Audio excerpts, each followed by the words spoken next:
जिल्हा समाज कल्याण जिल्हा परिषद सोलापूर यांच्या मार्फत दिव्यांग मतदार जनजागृती कार्यक्रमांतर्गत रामदास आठवले मतिमंद निवासी विद्यालय अलीपूर बार्शी या शाळेतील कर्मचारी डॉक्टर कांबळे DG हे 22 ऑक्टोबर 2024 रोजी दिव्यांग मतदार जनजागृती कार्यक्रम राबवत होते आणि आज दिनांक 20/11/2024 रोजी दिव्यांग मतदारांकडून मतदान करून घेण्या इथपर्यंत कार्यक्रमात सहभाग नोंदवलेला आहे।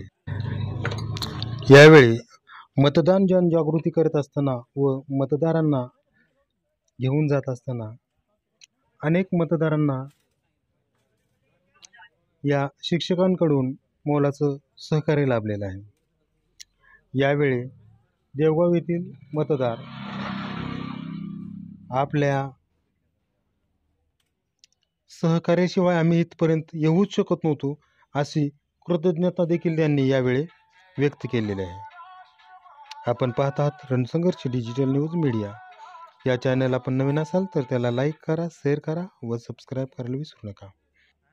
देवगाव येथील जिल्हा परिषद केंद्र शाळेमध्ये होत असलेला लोकशाहीचा जागर अर्थात मतदान प्रक्रिया मात्र पूर्णपणे शांत पद्धतीने पार पडत असताना व यातीलच एक अपंग बंधू तमाम जनतेला मतदान करण्याचे आव्हान करताना पाहतो। यावेळी मतदान मात्र 100% करण्याचे आव्हान या अपंग बांधवांनी केलेले आहे। माझ्या अपंग बहिणी भगिनी व अपंग सर्व आहेत, त्यांनी आपला मतदानाचा जरूर हक्क बजवावा आणि आपल्याला तत्व आपलं लोकशाही अबाधित राहावी म्हणून प्रत्येकाने मतदान करावं ही सर्व अपंग बांधव भगिनींना माझी विनंती आहे।